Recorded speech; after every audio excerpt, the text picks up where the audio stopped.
So this part of the lecture is going to be about air pressure. Air pressure is force divided by area. It's created by all the motion of the little molecules of air moving around in the air. So all those molecules moving around in your balloon, that's what keeps it like sort of plump. And if you put a balloon in, like try to drag it underwater, which is a strength you have that I don't, the balloon would start to get soft because the water pressure would outweigh the balloon pressure. The balloon would quickly go flat. We measure it with this device called a barometer. There's several different designs. Most involve something sort of sealed container that responds to changes in air pressure. You can make a very, very simple one where simply sticking the balloon over the top of a jar, and as the air pressure outside the jar changes, the balloon will either become indented down into the jar or rolled upward outside of the jar as the pressure goes down. And so our pressure is governed by an equation called the ideal gas law, aka PV equals nRT. So what this stands for is the P stands for pressure, V stands for volume, N stands for number of molecules, R stands for something called the ideal gas constant, and T stands for temperature. So the big takeaway is that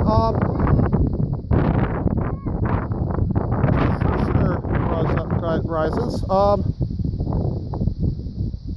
whereas temperature rises, is going to rise. That's the big takeaway in this lesson. That is pressure rises, or as temperature rises, volume rises. In other words, air gets less dense. So, why does this... So, remember from a previous video, I was going to explain why my hair is blowing in all these wild directions in this video. We're about to explain and understand why, because what you're seeing here is air is moving from high pressure over the Pacific Ocean behind me toward points inland where the air pressure is substantially lower at this hour of the day, late afternoon, Friday, March 30th. So, why the wind is blowing this way, what you're going to learn is that it's all about heat. Oh, aren't you cute? Oh, it's good. I've been waiting for a cute animal to get into my lecture. I'm doing a little lecture on weather, meteorology out here. Oh, it's perfect. It is perfect. Yes. Hey, watch out. He's trying out it. Come on, Ian. Let's go.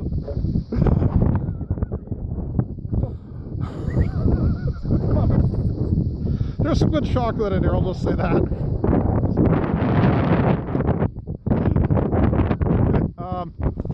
All right, back to our lecture here. So, heat capacity. Heat capacity. So the reason the ocean is, the reason we have this wind is because of heat differences. And primarily, what's driving this particular wind is heat capacity.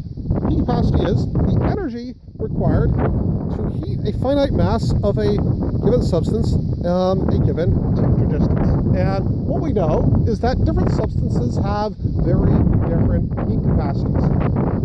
Water, this beautiful ocean we have out here, has a ridiculously high heat capacity. In other words, for the same amount of solar energy received, the temperature of this water body is not going to change a lot. By contrast, the rocks we have inland, she's not a rock, but she does rock, so require a lot, will increase temperature with a lot less, a much greater amount with a lot less energy input. Now, however, because the land surface has lower heat capacity. However, this is a double-edged sword. So while the land warms up a lot quicker during the day, it also loses heat a lot more quickly during the evening. Conversely, the ocean will lose plenty of heat to outer space through radiation, but its temperature will not drop down very much in the nighttime, and the ocean will remain the same temperature during the day. So here it is. It's March 30th here in Berkeley, California. We've had a nice balmy sunny day, and the land has been heating up very beautifully. So what's going on here? How does this relate to the wind? So we're sort of at the later part of daytime. The sun has been heating up both the land and the ocean. The land has gotten a lot hotter. So when you have more T, more temperature,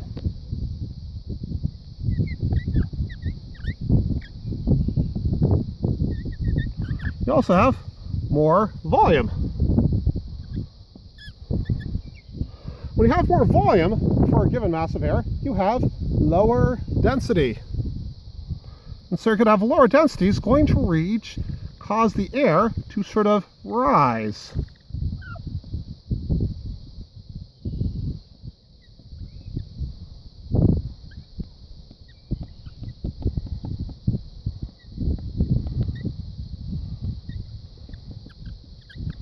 And what you're going to see here is low pressure.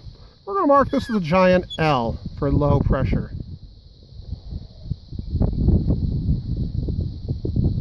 Conversely, low, and the reason the pressure is low is because that warm air further inland is starting to rise and creating a little bit of a vacuum, a little bit of suction that is expressed as low barometric pressure.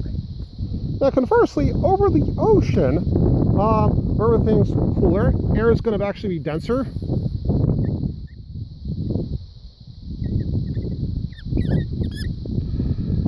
Air is going to tend to fall over the ocean, and you're going to get a high pressure over the ocean. Now, and so because you have high pressure over the ocean and low pressure over the land, air is going to flow from high pressure to low pressure. Here you go, you get this prominent onshore flow.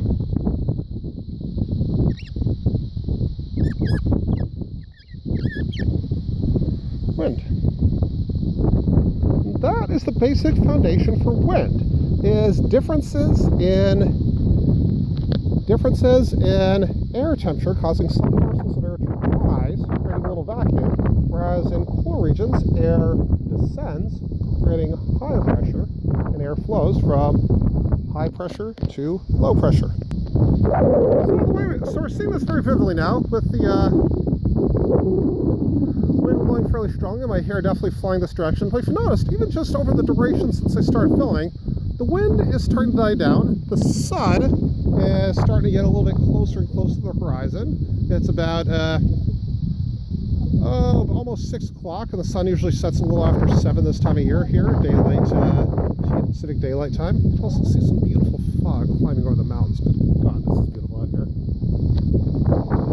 But you're noticing the wind starting to die down. Now, what do you think will happen when the sun goes down and we have nighttime?